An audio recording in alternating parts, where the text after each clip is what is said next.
Welcome back, everyone, to the latest episode of the Unclassified podcast. I am your host, Ben Wheeler, and I'm joined here today with everyone's favorite co-host, actually the only co-host, Preston Stewart. Preston, tell the audience, hello, introduce yourself. Yeah. Hi. We're coming up on a year. I think the number podcast, we might have crossed 50. We might be at 52. I don't know. The year mark is coming up, so a big anniversary. I don't know if you got me anything. I got you some stuff. You have to be... we'll see how that pans out, but I'm excited to see what you got me for our anniversary. Yeah. Oh, yeah. Okay, I'll get you a gift. I didn't know we were doing gifts, but now that I know, I will get you something. I will now get you a gift. I sent yours a few weeks ago. It was in a letter. You did. You sent me a Trump 2028 bumper sticker, which is very nice. It will help. Where is that right now? Do you have that on a thing right now? You still have it, right? It is on my fridge with your note over it. Yes. Yeah. You know, now that the Gestapo are here in Chicagoland and future occupation by the National Guard, that will come in handy. They'll leave me alone, I think. That'll buy you a little extra time at the checkpoint for sure. Oh, absolutely. Absolutely. Greg Bovino will hopefully piss off once he sees it. So we will see. How was your Halloween, Preston? It's good, man. We don't live in a neighborhood that's easily trick-or-treatable. So I don't know that we've ever had kids come to our door. We're a little bit out in the country. Houses are pretty spread apart. And there's no sidewalks, and no lights on the streets. So not, exactly a recipe for high trick-or-treater volume. So we went to a friend's neighborhood with some of our daughter's friends. It was great, solid, packed. Oh yeah, yeah, really. I found out about trunk or treats in the Twitter sphere. And that really disappointed me. I don't like that. I thought, isn't the whole point of trick-or-treating is that you get to go out with your friends at night, right? And then people put candy in your bags. Like, that's the whole fun of it. What is the fun? Yeah. So this group is second graders for the most part. So 7, 8 years old. And there were a couple times they went up to doors with the lights off because it was probably like 70% of the houses had the lights on. And the rule is if the lights are on, you can ring the doorbell or knock. If the lights are off, that means we're not playing this year. Don't come up here. A lot of people, it's Tennessee, so it's warm enough out. A lot of people are just sitting out in their driveways, little fires, things like that.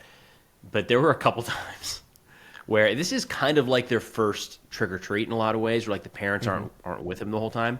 Dude, there was one of the kids was a soldier, and he had a knife, like a plastic knife. He banged on one of the doors and lights out. It said FBI, open up. It's like, what? Oh yeah. Then there was another one where the lights, I think they had a light on, but it was clearly not set up for trick or treating.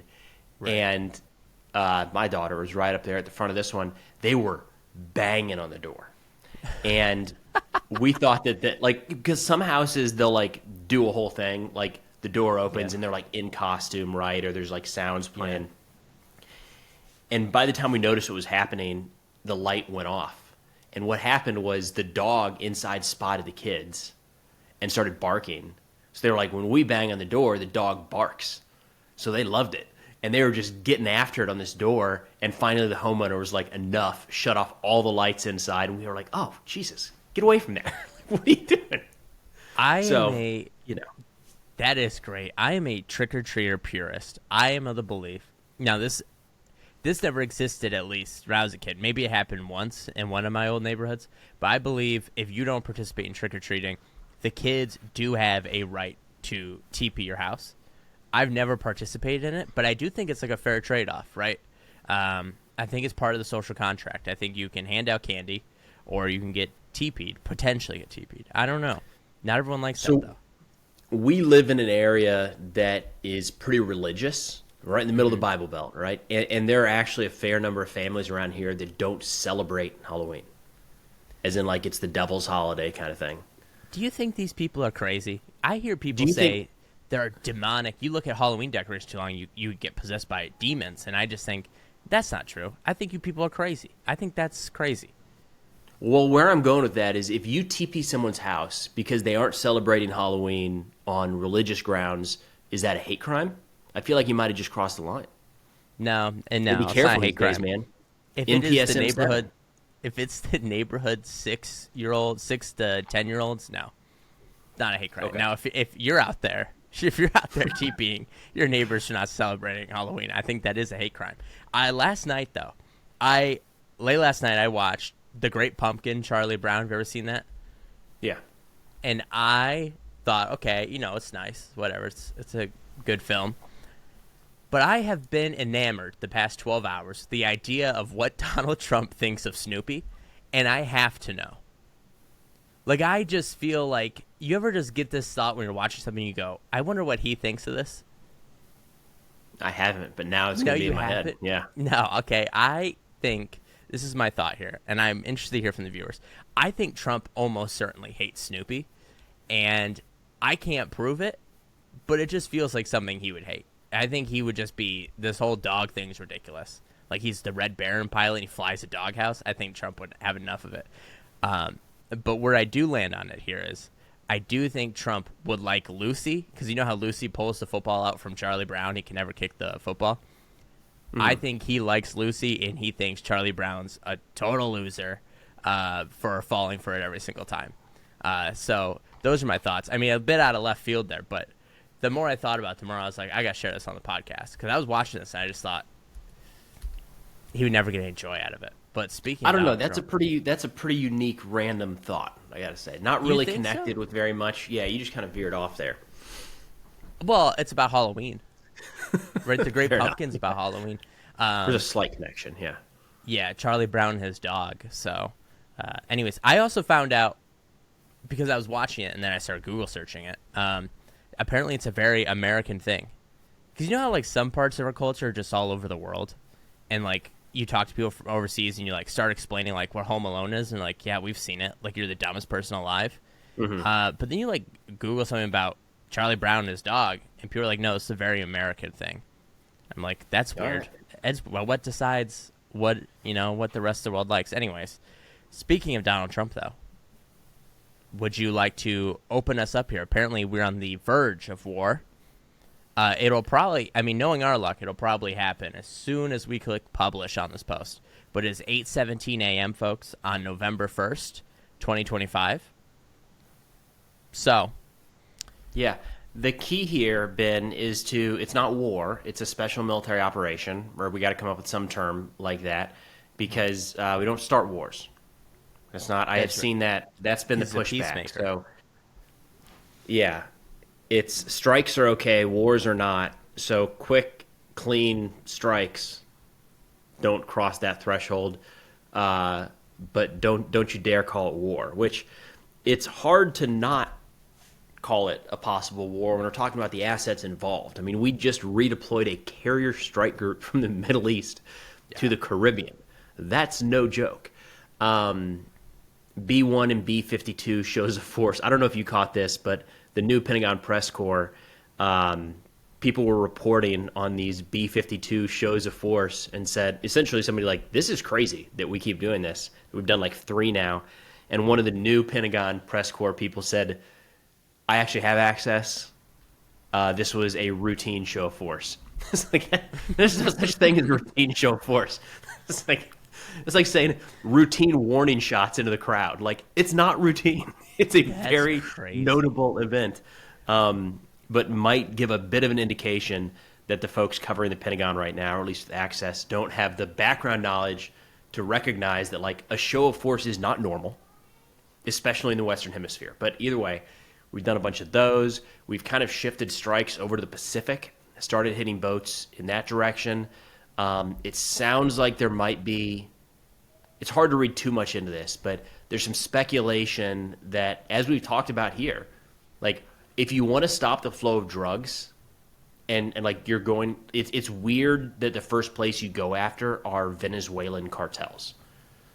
Like, that's just pretty far down the totem pole in terms of what will actually impact the drug flow to the United States. And one of the places people, of course, Mexico, over land or underland, but then also in the Pacific.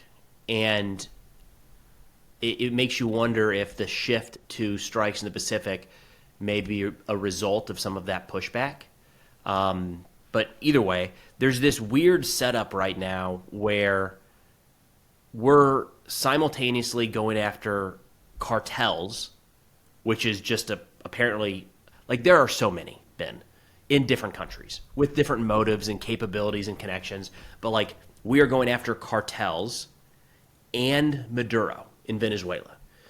So they're pretty unique operations, pretty different goals in a lot of ways, and we kind of grouped them together. But what you were hinting at was just in the last couple of days, we got reporting that President Trump has approved strikes inside of Venezuela, and we're just waiting on it to happen.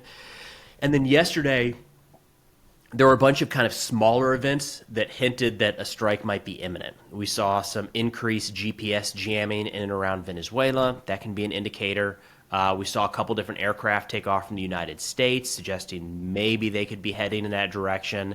Some flight paths or certain airspace was closed that you would expect to be utilized for a strike like this. And then some countries in the region put their militaries on high alert.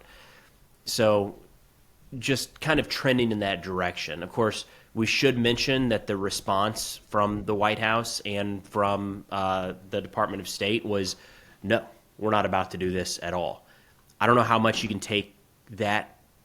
Like, if you remember, do you remember the hours before the Iran strike? President Trump said, like, we're not going to do this. And I remember the planes were in the air. Yeah. Well, he denied it, and then they made a big deal out of, like, the aircraft carrier is coming from California, or what, not California, Guam, right? And it's got to make its way through the Indian Ocean all the way to Iran, and, like, oh, we won't make any move till that happens. And then he says, we're not going to do it, and then they send the decoy B-2s to Guam. Well, you're right, they were already in air, and they didn't wait for the Eisenhower, whatever it was, to get to Iran. So I think they're going to play it beat by beat. You know, they're going to deny, and then it'll happen. It seems like that's the direction we're headed. Had a good conversation with Ben Conable and Colin Clark yesterday, where they just wrote a piece about the perils of getting into a war with the cartels. And this is something that I'm struggling with a bit on this one, where the comparison that keeps coming to mind for me is post 9/11, there was pretty broad consensus that Al-Qaeda and terrorism was bad. And we took action, and we started going after Al-Qaeda in Afghanistan, and pretty broad support here in the United States, around the world even. And then all of a sudden, we just kind of veered, and we're like, also, what about that Saddam guy? You know what I'm saying? Not good.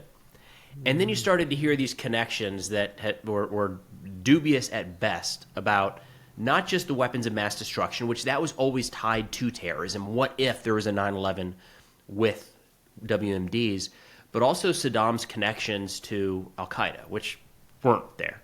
And then his harboring of, Zarqawi, who was connected to Al-Qaeda. Again, we fabricated is probably the best way to put that at this point. It feels like that again, where if you ask somebody on the street, are their cartels good or bad? I feel like most people are going to be like, cartels are bad. And when we say, what if we go after and kill the cartels? Most people will be like, sounds great. That seems like a good thing to do. And then all of a sudden it's also Maduro, because we got all these sources. We're just thinking, like, if we're already down there, why not just topple this regime? It feels like we're doing that jump again. That makes me nervous. Oh, yeah. So I actually have a few questions for you on this. So the reports are that Maduro has offered terms, right, to the United States to kind of avoid whatever's going to happen here. And the United States has reportedly denied them. Why do we keep doing a show of force? There are no terms we're going to accept, so why do we keep doing these shows of force? Routine shows of force, as they say. Yeah, very normal. My gut says that we want regime change as painlessly as possible. And the best way to go about that is for Maduro to just step down and maybe head over to Moscow and seek asylum or something. In fact, we've heard some U.S. officials talk about that. When these strikes were starting, and people would be like, wait a minute, are we talking about regime change here? And I think it was Brian Mast, Republican congressperson, who said, like, hey, if Maduro falls, we're here for it. Like, that would be great. And then he kind of veered off in another direction. So my gut says that we would like to be seen as forcing Maduro from power.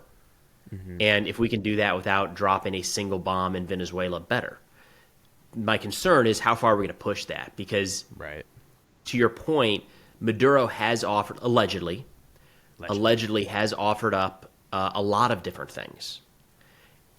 The two things that he has not offered up, one is abdicating power. There was possibly like a transition plan where like his vice president would come in, but it was kind of vague. And then the other one is kind of stepping away from anything they have to do with the drug trade. They have pretty adamantly stuck with they have no connections to these cartels, which they're kind of in a lose-lose situation. They do. There are connections within the Venezuelan government and to Maduro with drug trafficking. I think it's a stretch to say that he is a kingpin of a cartel. Yeah. I think it's just pretty standard corruption is kind of what I've seen, and facilitation to a degree. But they're in a tough spot with that, not shedding a tear for Maduro, but if they admit to that, then that kind of opens the floodgates. So they can't admit to it, but in turn, that's also something that we are asking them to do. So either way, they haven't accepted anything, or we haven't accepted anything they've thrown out, and the two kind of things we're really demanding, they're not going to do. So the other question I have is that I've seen a lot of anonymous White House officials talking to the press, saying that basically they're going to kill Maduro, right? That is what they're aiming to do. That feels like it opens up a lot of second and third order effects that I'm not sure the White House is thinking about, if that makes sense. Can you explain that? What do you mean when you say second and third order effects? Can you give some examples of what comes to mind? Yeah. So if you kill Maduro, that puts like a giant crosshair on like a ton of current U.S. officials. I mean, think about how close the Iranians got and their pursuit to get after Trump and Bolton and Pompeo. I think those are just the big three who were wanted by the Iranians for the killing of Soleimani, right? You kind of put a big target on your back, therefore, right? Because it is... I can't think of the last time a country killed another country's leader. Can you? In this manner? Like... Well, missile I mean, strike just in who killed the general. guy? Yeah. Like Saddam, technically, right? I mean, No. he went on trial and was executed, so that's probably... But wasn't it was different. an Iraqi court with an Iraqi jury? The United States just held him in captivity. But Yeah, I mean, it was a leader that was captured. sure, I and guess then it killed. wasn't. It could be a kangaroo court. That's fair.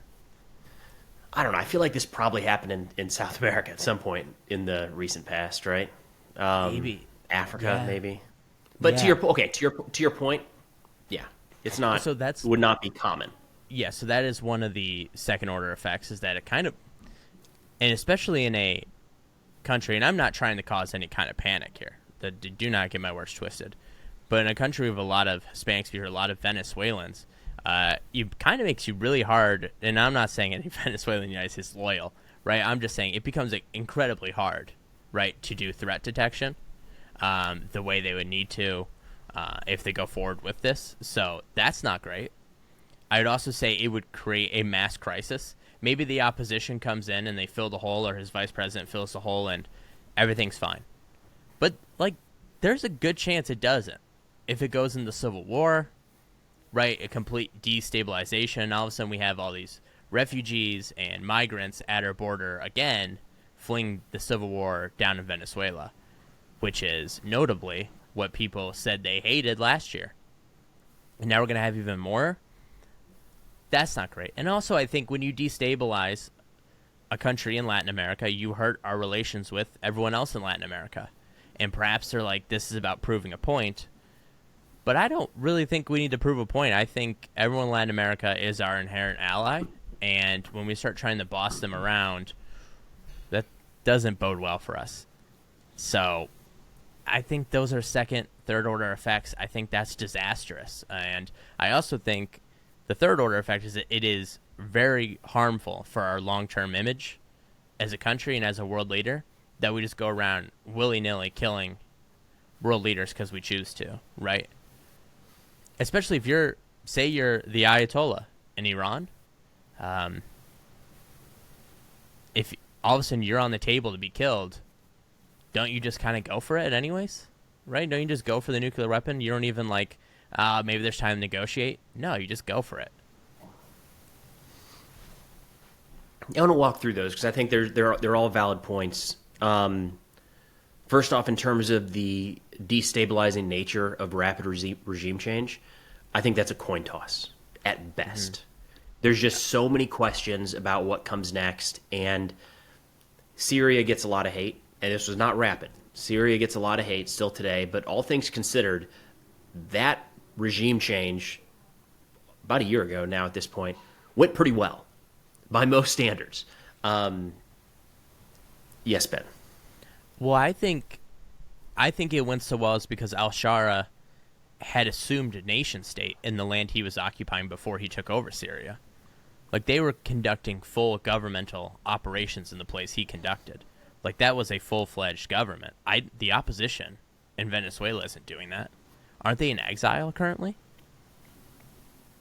They are in exile, and look, to be fair, I'm really cherry picking information here because we could also say that took 11 years to get to that point with incredible violence, death, and destruction. So maybe I won't point to an example here because I feel like that it invites far too many holes. So I'll leave it at it's wide open.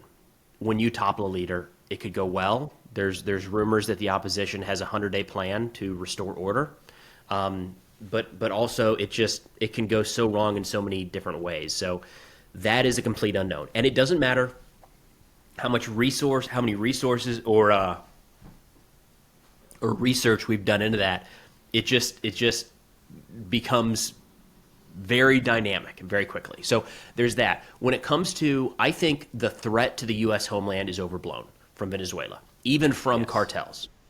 I think those capabilities exist, but I don't know that the desire is there and that we've seen the desire. There is not, within Maduro's inner circle, there is a dislike of the United States. It's hard to see that translating to direct military action or insurgency type fighting inside America. I just don't know that that's it's greater than zero. I got it. But even with the cartels, and this is something that yesterday Colin hit on, saying they are so intertwined throughout the United States that what's stopping them from laying some IEDs if we start killing their leadership? Yes, I got it. That's a thing.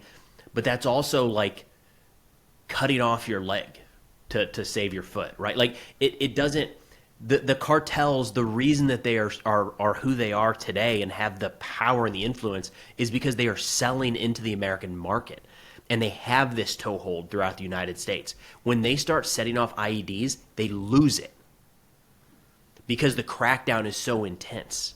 Not that they're being permitted to operate today, but that changes the dynamic to where it completely does away with their entire business model. I'm hard pressed to think that the cartels, after losing one of their leaders, would start detonating V-bids in Chicago. That just doesn't, it's not going to help their cause. It's going to hurt their cause. So I think the link to violence in the United States is probably overblown, but needs to be considered. In terms of regional fallout, I think there's some countries that would like to see this. There's plenty of countries that don't like Maduro. I think there are other countries that would probably see this as a warning that we actually might go in and take care of business if we want. My gut says it will go over poorly with the general populations throughout South and Central America. That it might be a message to a couple leaders, but the citizens are going to be screw this. America coming in with a heavy hand is what outside of the folks in Venezuela, and there's a decent number of them, the folks in Venezuela that want Maduro gone, outside of that group, I think it would be viewed poorly throughout South and Central America. Yeah, I fully agree. I also think it definitely ends up making matters worse with Cuba. I am a big believer that we should be opening up Cuba. It makes no logical sense to me to have an enemy nation so close to our borders in Cuba. And I think if you dispose of Maduro through force, you kind of just end up with a fortress of Cuba, right? Cuba, fortress Cuba, Cuba. What did they say about England during World War II? Fortress England? You know what I'm Fortress saying? England, I think. Yeah, yeah. Yeah, that's what I'm trying to say about Cuba. I think you just end up with more Chinese and Russian assets there. And that kind of goes against our own interests. I just think this is really poorly thought out. And I don't know why we're trying to enforce the Monroe Doctrine this, like, it is 2025, and we have greater interest in the world. Especially, they won't even articulate what exactly we're doing here in Venezuela, other than, as you said, I texted you yesterday, I said, so what's the rationale for war here? And you said, drugs, oil, immigration, cartels, human rights abuses, rigged election, et cetera, et cetera. It's kind of like pick your own poison, Yeah. Kind of like they did with Saddam. It was like, well, he may have weapons of mass destruction, but he also, I don't know, is a menace to Israel and Kuwait and Iran and everyone else, So it kind of just like pick your poison there. I just think this is really detrimental. And I would also say, I don't think they'll go through with a ground invasion. Maybe. They have 18,000 in the Caribbean right now. The U.S. does.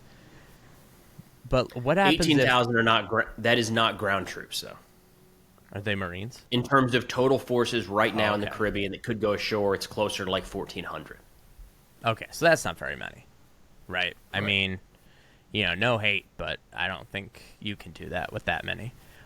But, say you do this in the falls, but the Venezuelan military retreats into the jungle. Are we going to go get them out of the jungle? How's that going to work? And if the only thing keeping them in the jungle is airstrikes or U.S. Marines, are we just going to be there forever? I just think there's no rationale here, and I almost feel like I have been teleported back to 2002, Where it's like, we're going to get rid of Saddam, everything's going to be fine, and it's going to be great. But how did it go? It wasn't fine. We literally played the referee in a civil war in Iraq. That's how well it went. So Colin and Ben yesterday, their big argument is we are on the verge of walking into another counterinsurgency. And like, we did not get this sorted out. It's been a long time since we've done this very well.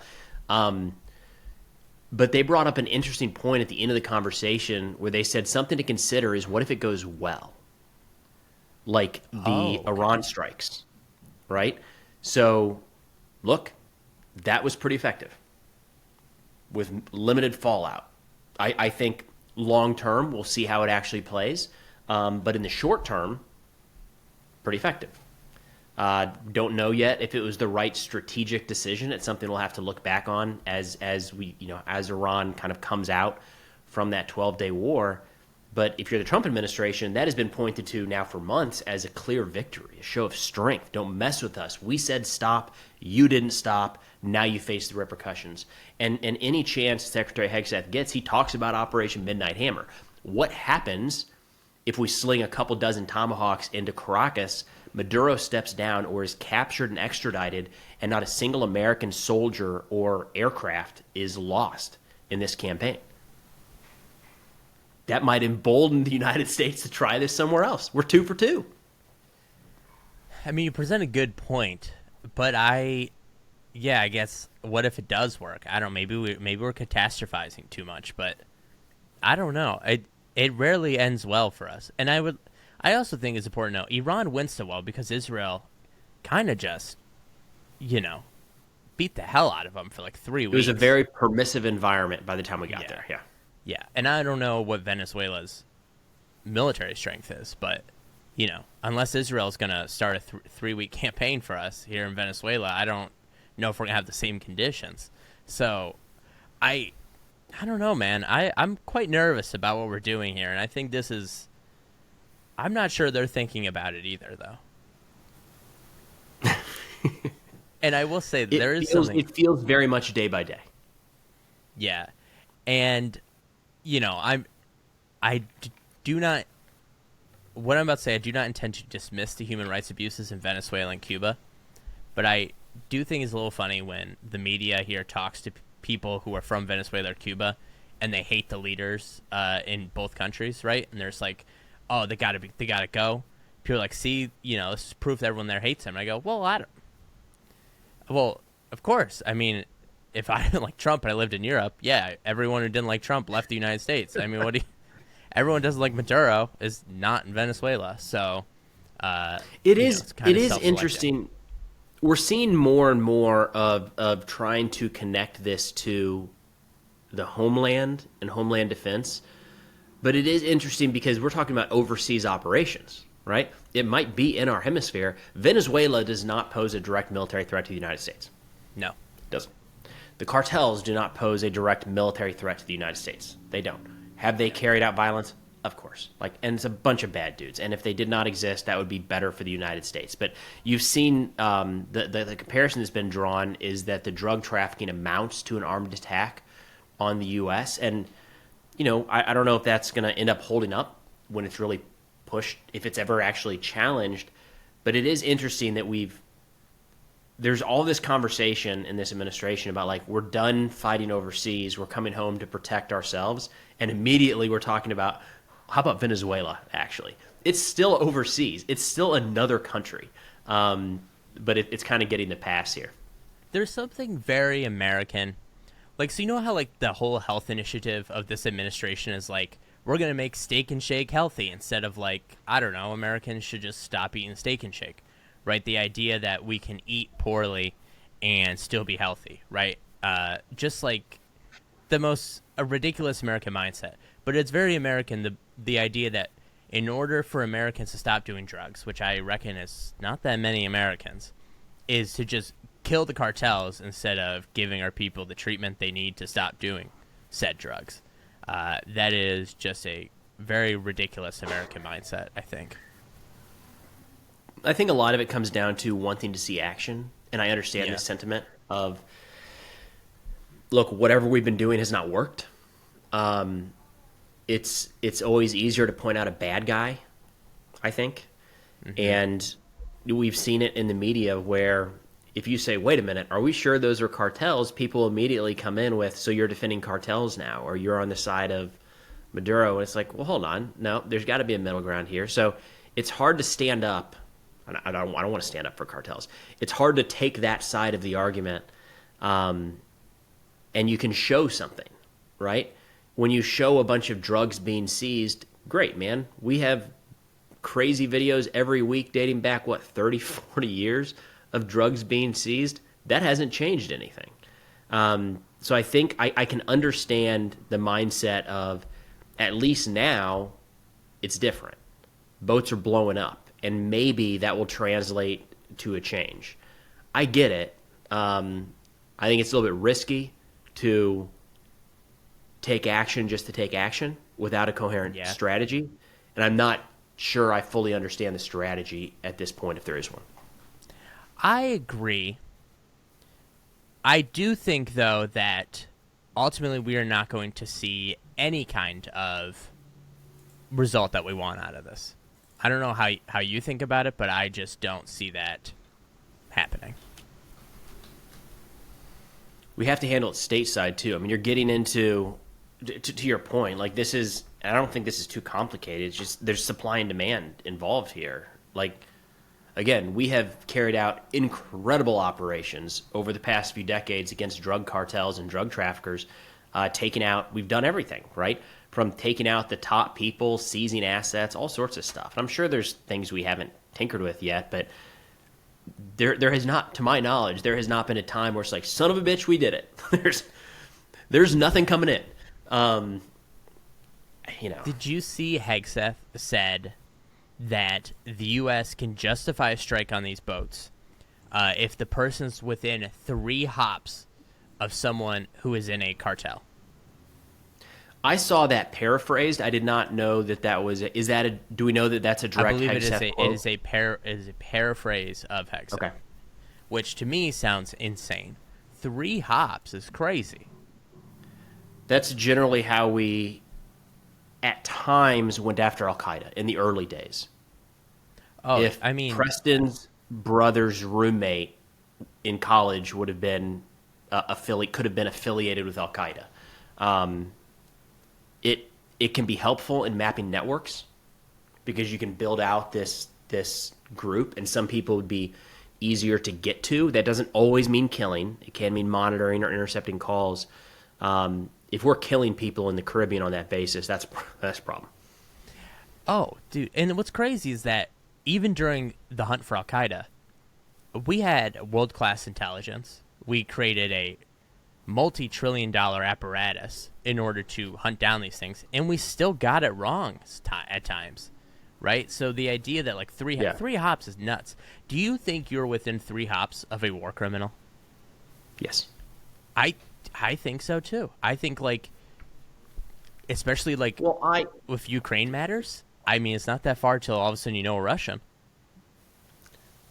Yeah, but also like there's plenty of Americans that have been tried for war crimes, and like the army's not that big. So like fair. I have friends that were like in a unit with these guys, or bosses that were the commander of a unit where so just by That's how nature they're of being gonna in, get us. if you're in a military, any military around the world, I feel like you're probably 3 hops away from war crime. Oh, without a doubt. I also feel like, you know, for our NATO trips, we most certainly have met a European official who's met someone who's met Mossadegh. So, You think we're on a list? Think we're on a list?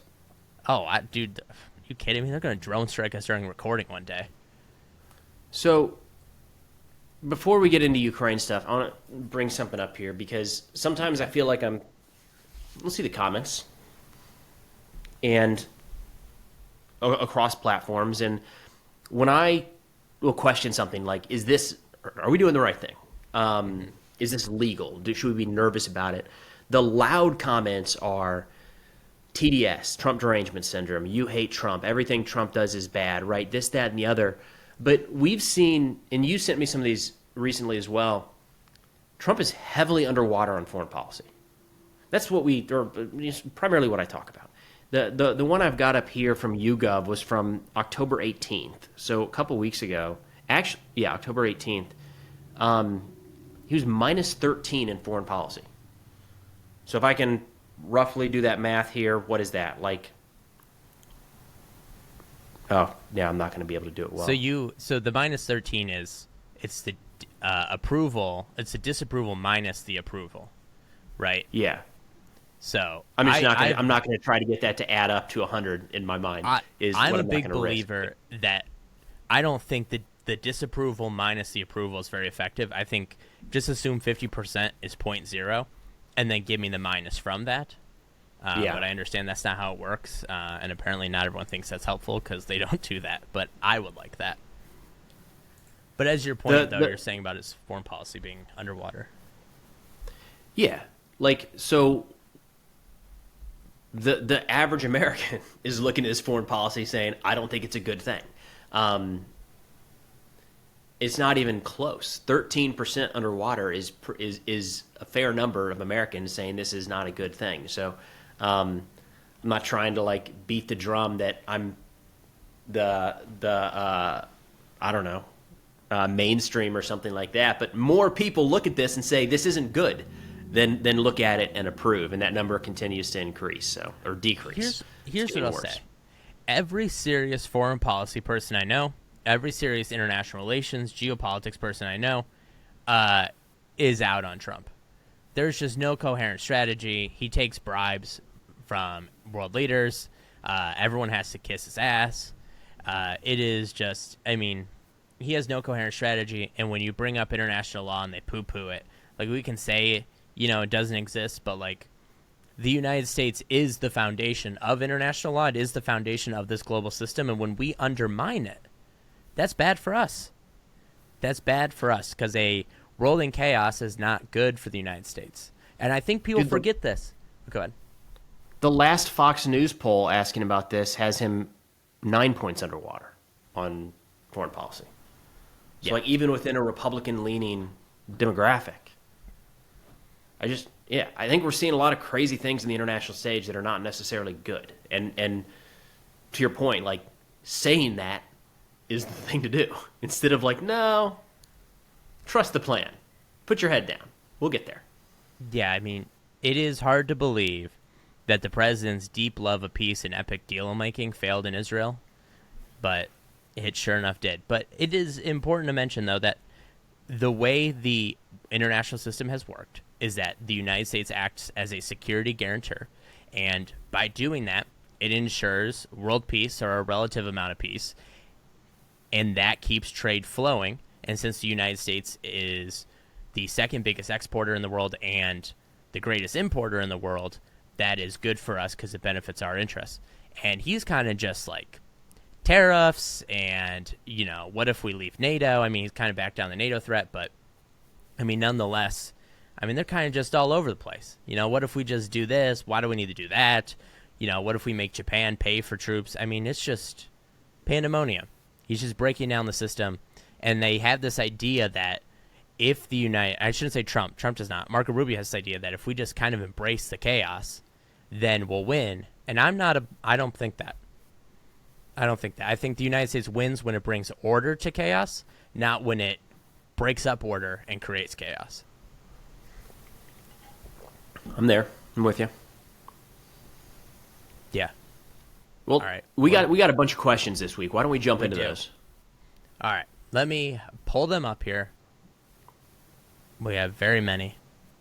Great questions, really. So this one's from Jake the Snake. This guy, every week, man. Jake the Snake's always got a question for us. You ready? He says, now that the nuclear weapon proliferation is back on the table, should the frontline European nations start thinking seriously about creating their own nuclear alliance to protect themselves against Russia? Personally, I don't think there's a snowball chance in hell that either the U.S., France, or Britain are going to use nukes to protect us or answer a Russian nuclear attack with their nukes if one of the frontline countries are hit. And Russia knows this as well. So I think you present an interesting point, and that is, and I've seen critics of the U.S. system say that these nuclear agreements that every country has are suicide pacts. And I think that is an interesting way of looking at it, and I think to a certain extent that is true, right? If Russia were to use a nuclear weapon, do you think Britain and France would go ahead and do it? I think the United States, under any other leader, would. I don't know about the current one. But do you think? I think there's too many variables to say would or wouldn't. This goes back to your point a second ago, talking about how U.S. foreign policy, where I think we should sit, is being the reliable partner, where countries know that we will back them up. They don't need to know that we're going to conduct a nuclear strike on their behalf. They just have to know that we are a reliable partner that has their back. And I think that's been questioned recently. I think we have made that to be questioned when we start talking about maybe leaving NATO, allowing that conversation to go forward. And then just the actions that we've taken around kind of tiptoeing between Russia and Ukraine. I think it has opened the door for people to have the conversation of should we look at other security guarantees. So it's understandable that those countries, any country would consider going that route. I don't know that anybody would. That'd be a pretty big break. But maybe something more localized. I do expect we're going to see probably more of a Eurocentric type military alliance. Mm-hmm. Similar-ish to NATO with the focus on Article 5. I wouldn't be surprised to see something like that take form in the next couple of years. Again, I don't like it. I want the United States to be in the middle of that. And look, this is selfish as an American. I want to be in the middle of that because that allows us influence on decisions and the future direction of some of these countries and regions. When we step back from that, we lose the ability to influence that stuff. So that's why I want us involved. I mean, I think we're good partners. I think it's a net win for the United States. Our access to NATO bases and intelligence and technology is a huge win for the U.S., no doubt. It's a benefit to our allies as well. But I think we are going to see more and more countries start to veer off and look more locally or more regionally for those security guarantees. I agree. I also think it's just, sometimes I feel like the people giving the foreign policy ideas to the current administration put their pants on over their head every morning and then tumble down the stairs. Countries used to have to occupy other countries. They used to install puppet leaders in order to get the benefits out of them that we get out of NATO and in Europe. And the idea that for the low cost of, what is it, 50,000 troops a year, I think it's 100,000 right now, but they want to scale it down, we get, like you said, influence, and they're just like, no, we can't do it anymore. It's lunacy. We need those boys in Venezuela. Yeah, we need these boys to sit in Broadview here in Chicago. Get a grip. All right, so we have another one. This one's from Canada. Can you believe that? It's crazy Love to it. think, but people look at us and they go, wow, these guys are Mr. Worldwide. We've got Pitbull out here. All right, so this is from Canada. What do you expect the diplomatic consequences will be of Canada beating America at its own game in the World Series? I don't know. All right, so I was in D.C. last week, walked by the Canadian consulate, and great big Blue Jays banner hanging out front. So we'll see. Game 7 tonight. Have you watched any of it? I watched Game 1. I have not watched. I'll probably watch Game 7, I think. I'm rooting for the Blue Jays. And frankly, the Blue Jays are America's team. Have we talked on this podcast about the tweet interaction? The person said, how can the Blue Jays be America's team if they're in Canada? I have no idea what you're talking about right now. Okay, so this person said, how can the Blue Jays be America's team if they're in Canada? And this guy said, brother, if the Dodgers are playing the Taliban, I would be in the stands with a burqa on. Okay, yeah, no, Yes. you did, yeah. Yeah. I feel like it would level the score a little bit, right? Yeah. Maybe give one to the Canadians here, because I don't know if you're a hockey fan, but I am not. beat Canada in the Cup this year, right? Didn't was this year? Man, I'm They talking lost, shit, and didn't I they? maybe got the dates wrong. Didn't the Panthers beat the Islanders? Yeah, I think the Oilers, right? that last year? I don't know. Oilers. I'm sorry. I Oh, have no God. idea. I have no idea. I hope Who are they? Barstool is not listening and trying to make a determination here. All right.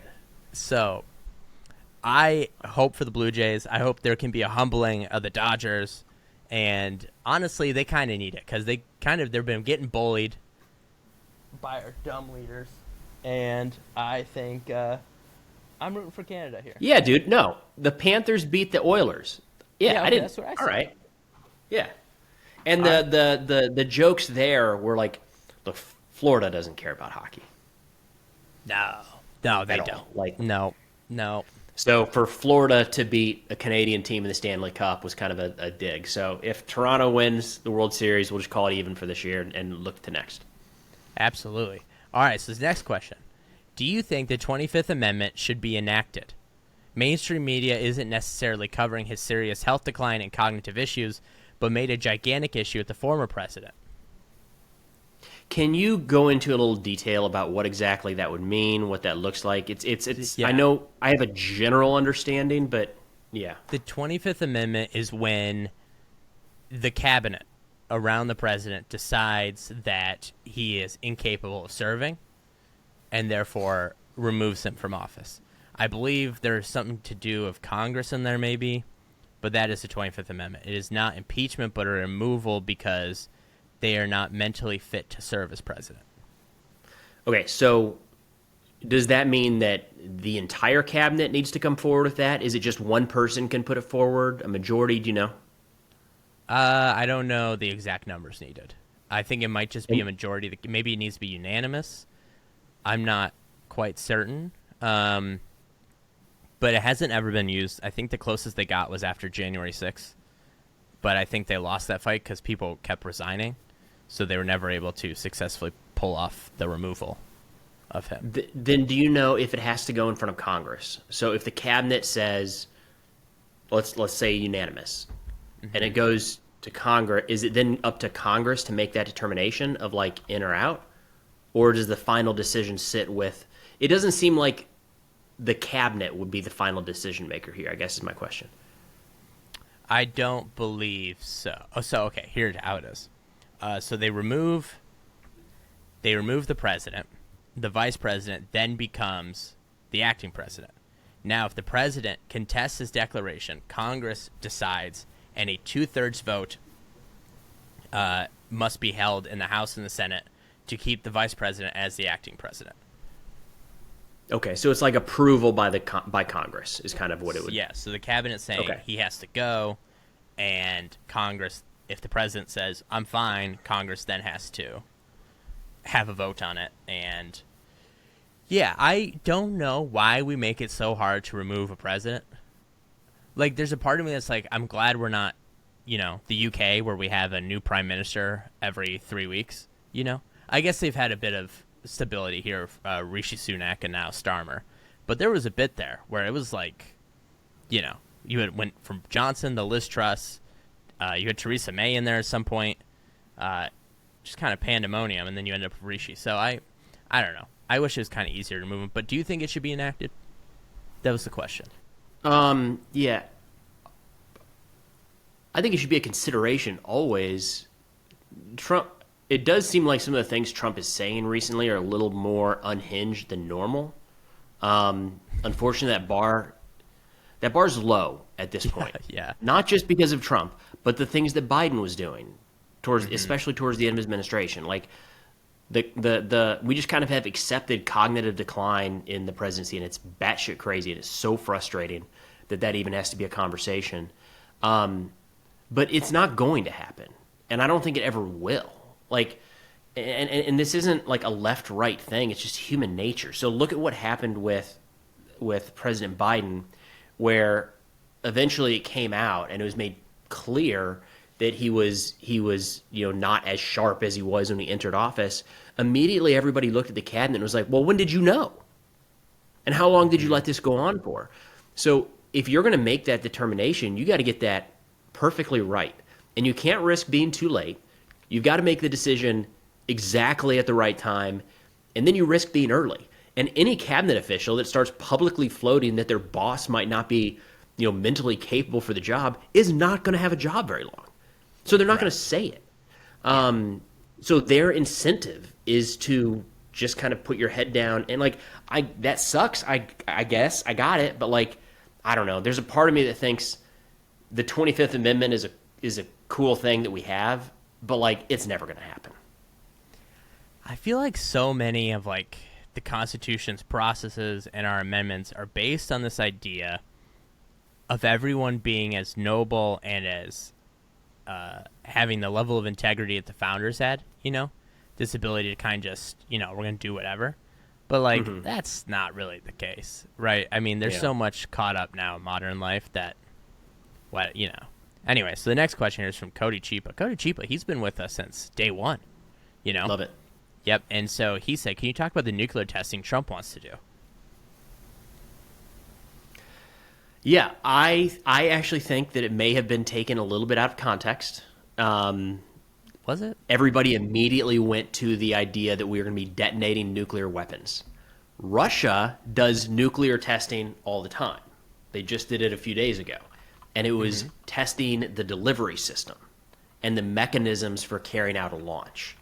So I didn't see anything, maybe I missed it, but I didn't see anything that necessarily meant we're going to start detonating nuclear warheads. I don't know what we really gain out of that, really. But the maybe increased testing of delivery systems could be something. I mean, that's how countries around the world send warnings. It's not by making something go boom to be like, we told you, we really do have a hydrogen bomb or whatever it might be. It really is more powerful than last time. Everybody knows the strength of these weapon systems. That's not the question, it's the delivery. So if Trump starts testing more delivery systems, all right, I kind of feel like, I don't know, fine, good. I think, respectfully, I think you're translating for him. Because he does say in this tweet explicitly, I have instructed the Department of War to start testing our nuclear weapons on an equal basis. But an equal basis would be the delivery systems. But a nuclear weapon implies, if he was just meaning the missiles, he would just say, our nuclear missiles. I mean, We'll see. I mean, we're This squabbling over details of a man who does not give a shit about any nations. It's the Department of Energy who tests the nukes, by the way, not even the Department of War. So, I guess this is one where I don't think there's a good reason for us to start detonating nuclear warheads. There's nope, doesn't do any good. I think I made that point a second ago. Like, they know, we know. It's not a question. We don't need to do that. The delivery systems, there could be value in testing. I don't know how frequently those, or maybe just making it more public. That's what Russia does, is kind of a, just so you guys know, we've got this crazy missile that probably doesn't work. We've been testing the Minuteman 3s and whatever the new one is, the one that they're using to replace the Minuteman. They've been testing those. There had to be a lot of delays, though, the past 3 years, because they don't want to make it seem like they were escalating or sending a message to Russia. But, we were testing. I think I'm down with testing more missiles. I'm glad he's, opening up the door to testing nuclear weapons. Things were too stable, and there wasn't enough tension in the world. So now, things will finally get to be exciting. Well, let me frame this another way too. Though, it's entirely possible that Trump wants to and meant, like, I want to see some nuclear explosions. Excuse me. Oh, I want to see some nuclear explosions, and like he's going to make that into a campaign video for your 2028 sticker. It's entirely possible that that's what he wants to do, but the way that trickles down to like actual reality, I would hope that like our military and the Department of Energy would be like, got it. We have all of these other systems that like are more important than the actual warhead. Like, if we can't get the missile to the target, the warhead doesn't really matter. So we're going to test out these other things and make more of a public display of it. So that's kind of where I have this as well. But I think there is a we'll decent see, man. chance. I think there's a decent chance Trump orders us to bring back some of the early Cold War era nuclear weapons we had.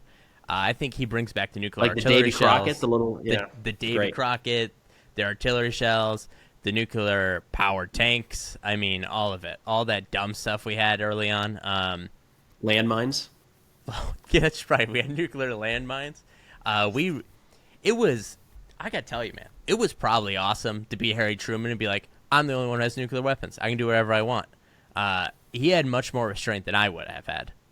If I how about the fact that didn't spiral into any sort of nuclear war? That's insane. Right.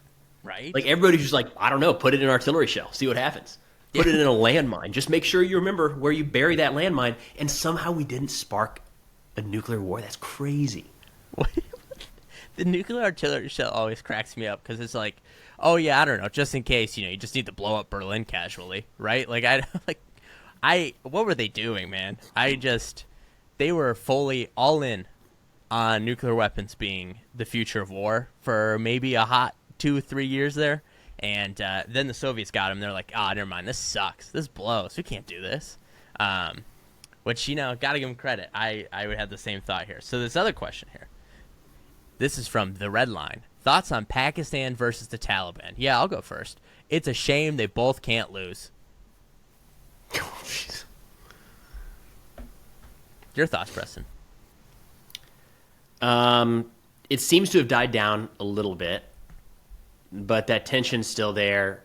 Pakistan, their ISI essentially did this deal where I don't know that they created the Taliban, but they facilitated the Taliban for a long time. Had a lot of close ties to the Taliban, and there's an analogy I've heard before where, like, to get rid of your neighbor's apartment by burning it down is like a little risky, right? Like, you're going to get rid of them, you might burn down the whole building in the process, and it feels like that's a little bit of what Pakistan is dealing with right now. Is they kind of foster this extremism across the border to have some for their ISI at least, and for their intelligence to have a degree of control in Afghanistan, and like, it is coming home to roost a bit. There's kind of a branch called the Pakistani Taliban, TTP, that's operating in the northwestern part of the country, and they've been pretty lethal this year. They can. We'll see. The Pakistani strikes into Afghanistan were new. We haven't really seen that, but they also seem to have been pretty effective. And, like, let's be real, the Taliban can't counter that at all. So, wouldn't be surprised to see kind of a continuation of Pakistan, because these border skirmishes are happening pretty regularly with the Pakistani Taliban killing Pakistani officials or civilians or police in Pakistan. And they immediately say, like, oh, that was fostered, kind of like the shoes near their foot all of a sudden, like, that was fostered by the government in Kabul. And then they take action. So I think we're going to see kind of a low-intensity fight there for quite a while. Yeah, I do agree. And, yeah, who said it? Hillary? Hilldog said it. Hillary Clinton said it. She said, you can't have snakes in your backyard and expect them to only bite your neighbors. So, like you said, their chickens are coming home to roost. And unfortunate. You hate to see it, don't you? But it is what it is. This last question. Trump recently promised an executive order banning electromagnetic systems for new carrier lifts and catapults, preferring hydraulics and steam. Why does a president need to involve themselves in tinkering with the aircraft carriers? They don't. If I were anyone in command at the Navy, I would crumble up the executive order and throw it in the trash. Because, I mean, what are we doing here? He doesn't know. The problem we have is there's enough sycophants involved to where the president will say something, and where a normal country, a normal society, a normal chain of command would say, like, we're just going to let that go. And, like, he's going to move on to something else in a few days. And we've probably all had jobs where you worked for a boss, and you're like, every so often they say something crazy, and don't fight this one. Certainly don't come up with any options. Just pretend it didn't happen, and in a few days we'll be moved on to something else. Like, that's the best way of dealing with some of this. That's the best way with dealing with a lot of these random things that Trump throws out there. Like, he started talking about adding new, when they're outside of his area of expertise, I should say. So when he threw out his area of expertise? I don't know, but it's not battleships. All right. So when he threw out randomly, we should be building more battleships. There are no military strategists like around the world right now that are like, you know what the big thing is going to be next year? More battleships. We need an Iowa But class, immediately we saw people were like, actually, hear me out. And, like, yeah, I just wish we could let some of these ideas just give it 24 hours, man. We're going to move on to the next thing. I think when I saw the Steam suggestion, I thought it was the funniest thing in the world. He is so dumb. I don't know why he thinks he knows better than everyone else, but yeah, just the idea of the Ford being called back in the port so they can rip out the electromagnetic system and figure out a way to put steam in there. What are we doing, dude? It's just insane to me. You just need somebody in the chain of command to say, like, no. I think you say, yeah, we're working on it, Mr. President.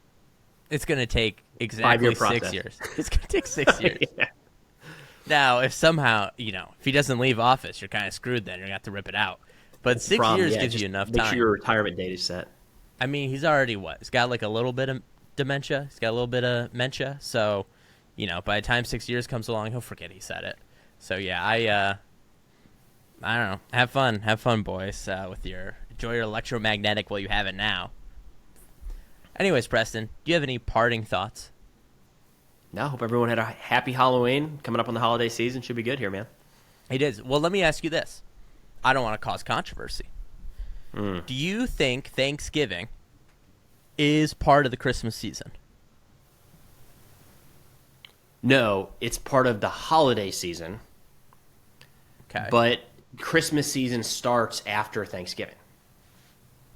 The holiday season includes Thanksgiving, Christmas, and New Year's. It's a very lib take of you.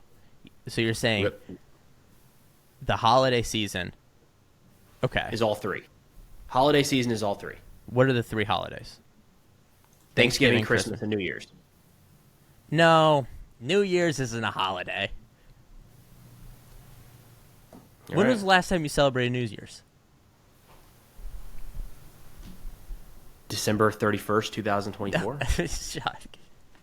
I meant I don't know. I don't ever do anything for New Year's, and every time I do, it doesn't matter. That doesn't matter. That's not the question. Not the issue. Oh, okay, it's a holiday. It is a holiday. It is a federal holiday. All right, It's out of your control, man. I think Thanksgiving is part of the Christmas season, and I wouldn't even call it the holiday season. I think Christmas begins November 1st to December 31st, and that's why January is such a terrible month. Wait, did you think I was saying holiday season because I didn't want to say Christmas? And I was going. Yeah, like, I thought you were woke? being all lib about it, and I was like, well, I'm as lib as they come, and I'll tell you right now, it is the Christmas season, and there are other Hanukkah is in the Christmas season.